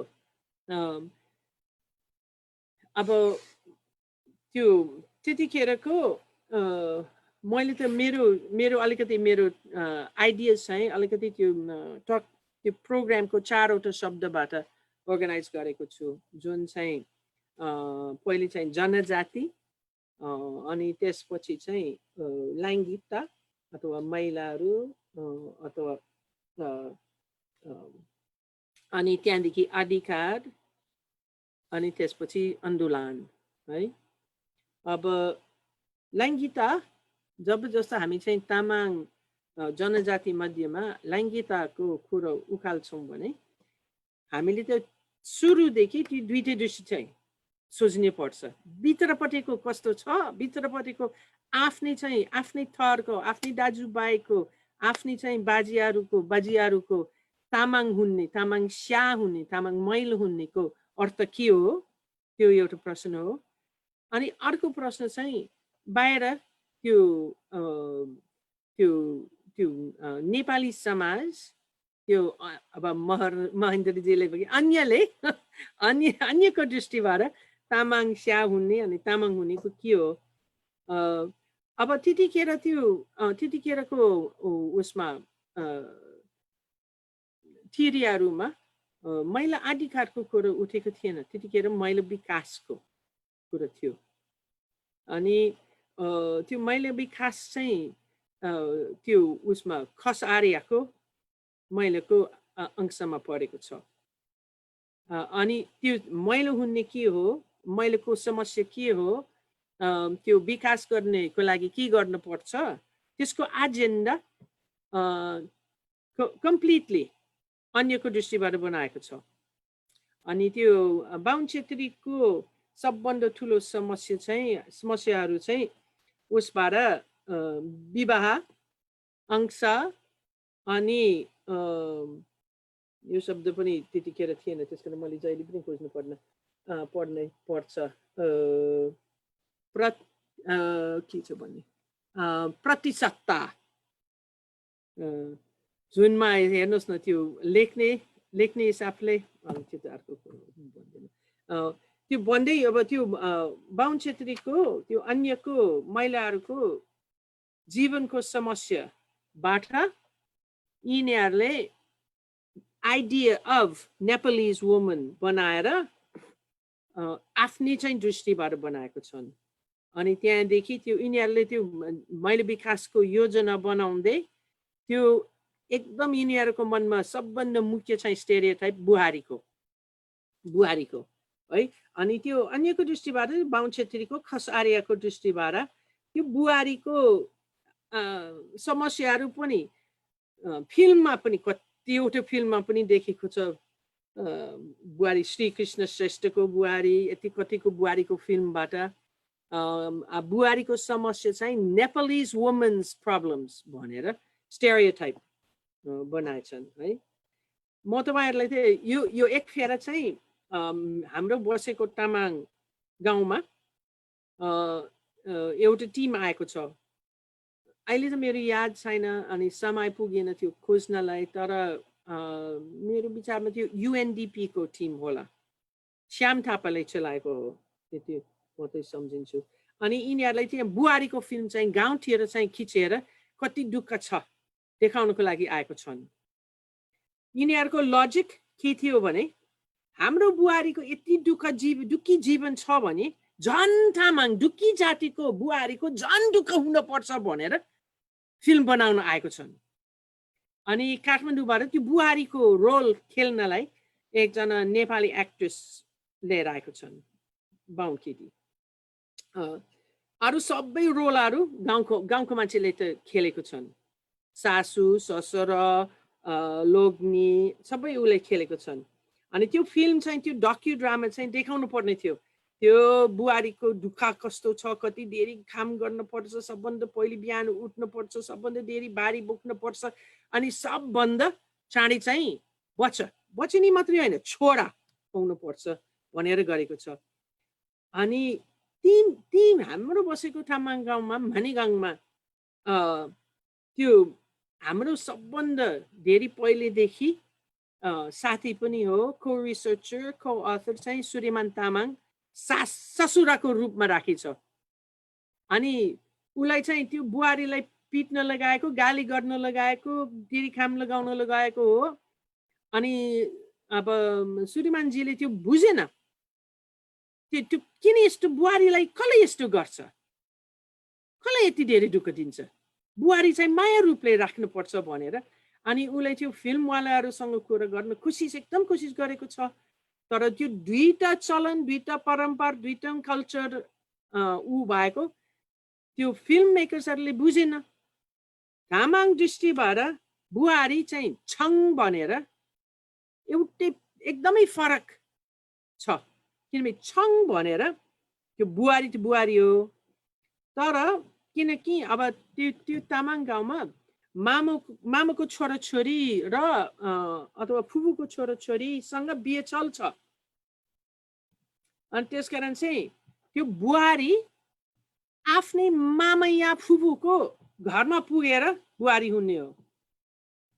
अब माइत र मामा घर, उसको जीवन चाहिँ माइत र मामा घरको बिचमा परेको छ। अनि महेन्द्रजीले ठुलो कुरा पनि उठाउनु भएको छ, किनकि अब हामी चाहिँ लैङ्गिक अनुसन्धानमा पढाउने मान्छेहरूले त्यो सन्तानको कुरा बुझाउँदै हामीले बुझेको छौँ संसारमा त्यो शब्द पनि फेरि पनि त्यो प्रतिशतता भनेको सबै सन्तान चाहिँ प्याट्रिलिनियल सन्तान चाहिँ प्रतिशतता होइन।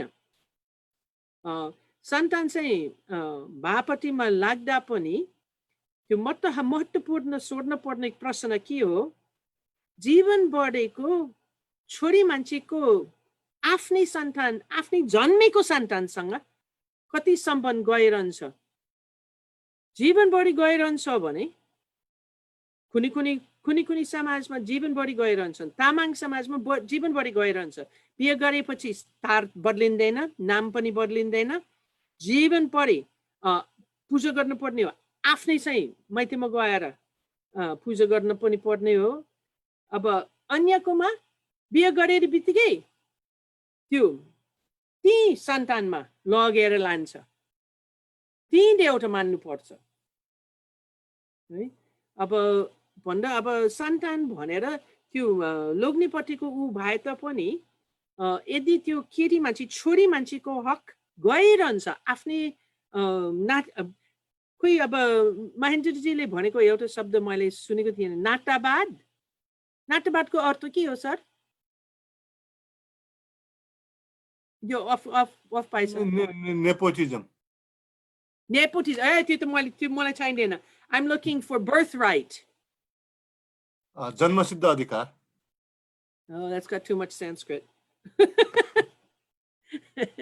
Okay, जन्म हक है।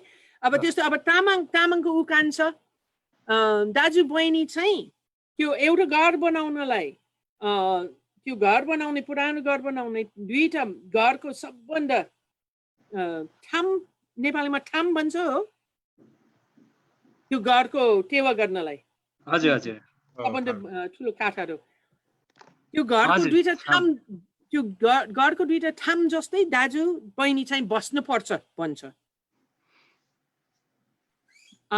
समस्या के हुन सक्छ जब जस्तो अनि महेन्द्रजीले भनेको छ जब जस्तो त्यो केटी मान्छे चाहिँ लोग्नेको घरमा जानु पर्छ भने अनि तामाङमा पनि भन्छ हाम्रो कैलाश बहिनीले त सो जेनरसली भनेको छ त्यो 2 हाउसेस तामाङ महिलाको 2 हाउसेस पनि छ एउटा जन्म घर अनि एउटा चाहिँ बिहे गरेर घर है माइत र घर भन्नुपर्ने हो तर त्यो टाढो हुँदैन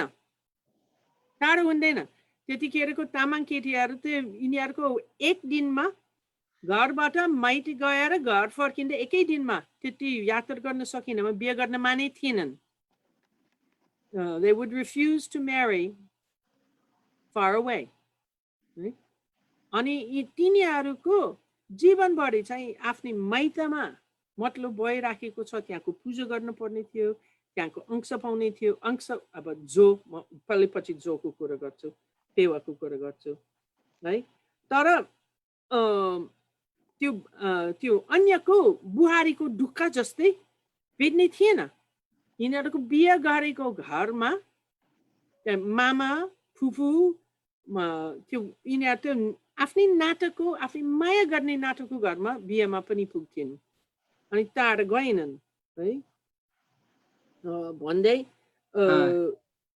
त्यो मुख्य प्रश्न त्यस्तो मैलेको दृष्टिबाट त्यो मुख्य प्रश्न दुईटै छन् बिहे गरेर आफ्नै जन्मे सन्तानको सम्बन्ध कन्टिन्यू गरिरहन्छ कि ब्रेक हुन्छ काटेको हुन्छ है अब दुला अब डोलामा बोकेर रुएर टाढासम्म नचिनेको मान्छेको घरमा लगेर गएको हो कि है आफ्नै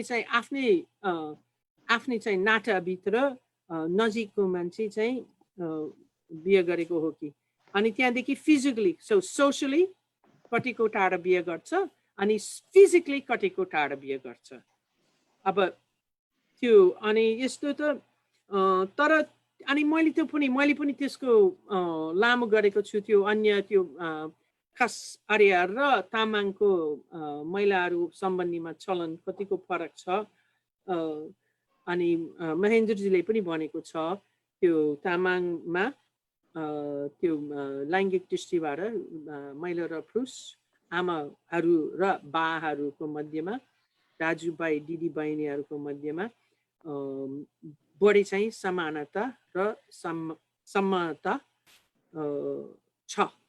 थियो एक्सक्युज मी हजुर प्राध्यापक क्याथरिनजी अब 2 मिनट भित्र सकाइदिनु होला फेरि हामी पछि हुन्छ भन्ने त यो देरी छ है ओके अब अधिकार भने अब महिला भनेर महिलाको दुःख यदि हामीले त्यो महिलाको दुःख यदि हामी अधिकारको कुरा गर्छौँ भने हामीले थाहा पाउनु पर्ने हो महिलाको पहिलेको अधिकार के थियो महिलाको समस्या के थियो थाहा पाउनु पर्ने हो अनि उसमा नेपालको सिचुएसनमा किनकि त्यो अधिकार भनेर त्यो केन्द्रीयको शब्द केन्द्रीयको कन्सेप्ट को रूपबाट त्यो पनि अन्यको उच्च जातको दृष्टिबाट बनाएको थियो अनि उच्च जातको मान्छे चाहिँ यिनीहरू एकदम धेरै नै पश्चिमीलाई हेर्थे भन्दा यिनीहरू अधिकारको कसरी टेवा गर्ने हो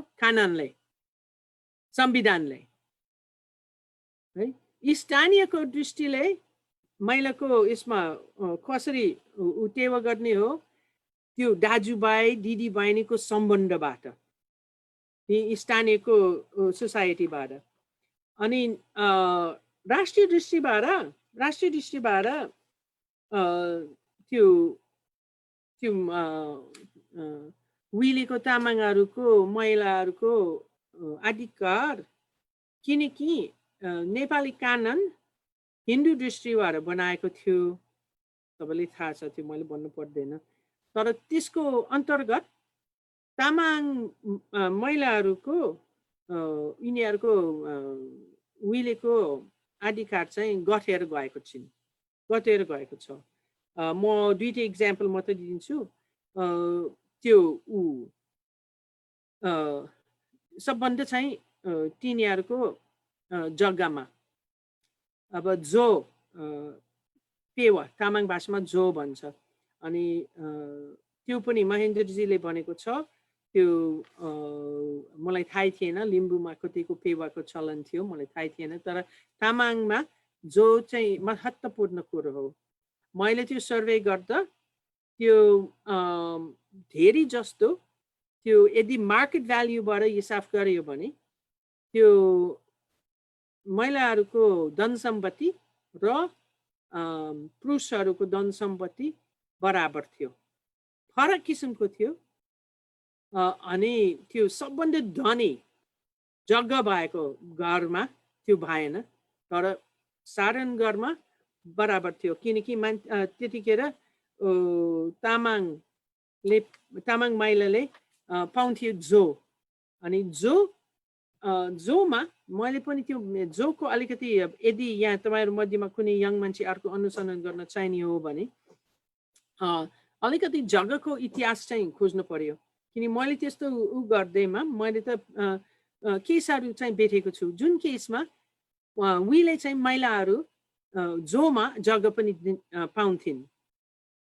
अब किनकि अहिले त राष्ट्रिय कानुन अनुसारले अब नयाँ संविधान बाहेक अनि नयाँ संविधानको इन्फोर्स गर्न अहिले पनि पाएको छैन है। तर कुनै केसहरू देखिन्थ्यो जुनमा तामाङ महिलाहरू अथवा तामाङ जग्गाहरू जोबाट कि किनेर आफ्नै नाममा राखेको छ कि दाजुभाइ बाहरूले दिएको त पाएको छ। त्यसकारण त्यो अब हामीले त अधिकारको विचार गर्दैमा त्यो अधिकार चाहिँ हामीले त्यसको अधिकारमा त्यो अधिकारको पदानुक्रम पनि छ भन्नुपर्ने छ। अनि सबभन्दा तल पुरानो तामाङहरूको उहिलेको अधिकार, तामाङको महिलाको उहिलेको अधिकार खुइलिएर गएको 52 क्षेत्रीको विशेष अधिकार बनाउनलाई। अनि उच्च जातिको शिक्षित केन्द्रीयको महिलाहरू यिनीहरूको अधिकार चाहिँ बढ्नलाई यिनीहरू बेलायत युएसलाई हेरेर तिनीहरू त्यसबाट सोझाउन कोसिस गर्छन्। त्यसकारण अब दुईतिरको लस पायो। तामाङहरू महिलाहरू पनि त्यो अन्यको कानुन चाहिँ माथिबाट इम्पोज गरेको कारणले यिनीहरूको उहिलेको हक पनि घटेर गएको छ। अनि त्यो अन्यको उच्च जातिको महिलाहरूको झन् जहिले पनि पश्चिमी हेर्दा पनि आफ्नै पनि पुरानो चाहिँ हकहरू पनि हराएको छन्। तर त्यस्तो अधिकारहरू त्यो प्याज जस्तै होइन, बाहिरबाट निकालेर त्यो अब संविधानको कुरो, त्यसपछि चाहिँ अनि मुलुकी ऐन, त्यसपछि लोकली स्थानीयको कानुन, अब अनि भित्र पनि त्यो शक्ति के छ महिलाहरूको अधिकार तामाङको लिम्बूको त्यो पनि भन्न मिल्दैन, किनकि त्यो बदलेर समय अनुसारले बदलेर गएको छ। त्यस्तै एउटा नमुना मात्रै भन्छु, म ती 32 सालदेखि 35 सालसम्म ती तामाङ गाउँमा बसुन्जेल त्यो average age at first marriage है 25-26 वर्ष थियो महिलाको तामाङ मध्येमा। त्यतिखेर राष्ट्रियको स्ट्याटिस्टिक्स अनुसारले क्षेत्री बाहुन मध्येमा average age first marriage for girls 11। त्यहाँदेखि कानुन थापेर त्यो अन्यको एज चाहिँ बढेर गएको छ, तामाङको घटेर गएको छ। जति यिनीहरूको कन्ट्याक्ट बढेर गएको छ त्यो बाहुन क्षेत्रीको समाजसँग उत्तिकै उनले चाहिँ कपी गरेर अनि त्यसको कपी गर्दा पनि लस भइराखेको छ। त्यस कारण त्यो अन्तिममा आन्दोलनमा सोच्दा यदि हामीले समानता, समता अनि न्यायलाई लैङ्गिकता दृष्टिबाट हेर्छौँ भने त्यो हामीले चाहिँ उसमा अधिकारको पदानुक्रम हो सोच्नु हुँदैन। मेरो दृष्टिबाट मेरो चाहिँ त्यो उसमा लैङ्गिक अनुसन्धानको दृष्टिबाट किम्बर्ली क्रेन्सको थियोरी इन्टरसेक्सनालिटीको थियोरी प्रतीक्षा देन अनि उसमा कैलाश पैनीले भन्नुपर्छ यो कसरी इन्टरसेक्सनालिटीको कुरो गर्ने नेपालीमा। तर हामीलाई थाहा छ त्यो क्याटेगोरी त्यो श्रेणी अफ वुमन महिला उनलाई त्यो आफ्नै त्यो कुन प्रसङ्गमा चल्छ त्यसबाट त्यसको कम्प्लेक्सिटी उठ्छ। अब आफ्नै पहिचान महिलाको मात्रै होइन, तामाङको मात्रै होइन, नेपालीको मात्रै होइन, अब आमाको मात्रै होइन, छोरीको मात्रै होइन, त्यस्तो धेरै कुरा चाहिँ इन्टरसेक्ट है यिनीहरू त दो बाटोमा काट्छन् है। अनि म एउटा चाहिँ नमुना मात्रै दिन्छु है जुन चाहिँ त्यो नछुने अछुत हुन्नलाई को बारेमा है। दलित महिला अछुत हुन्नेको एउटै कुरो हो। बाहुन महिनवारी चाहिँ चौपाटीमा बस्ने पनि अलग्गै हो तर त्यसको सम्बन्ध पनि छ। अनि तामाङ जातिको महिलाहरू त महिनवारी त मानिनन् अनि त्यस्तो अछुत हुने कुरो पनि मानिनन्। तर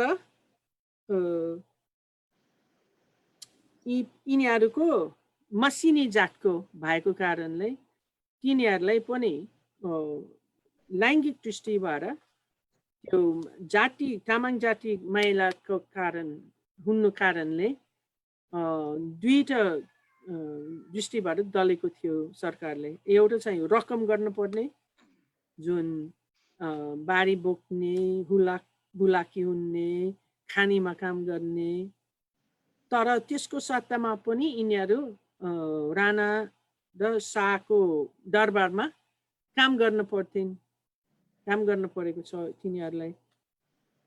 त्यो बढी चाहिँ घरको काम थियो तर त्यो पनि त्यसमा पनि यिनीहरूको सेक्सुअल काम पनि गर्न परेको थियो। अनि म अहिले त अब छ अर्को भन्ने एकदम धेरै नै भन्ने पनि इच्छा पनि छ तर त्योमा जुन हामीले त्यो हाम्रो कलेक्टिभिटी चाहिँ वुमन हो भने हाम्रो समस्या झन् त्यो जनजातिको महेन्द्रजीले भनेको जस्तै झन् गाह्रो पर्छ किनकि it's not just an inside outside question. किनकि अब त्यो इनसाइड आउटसाइडको क्वेसन पनि छ।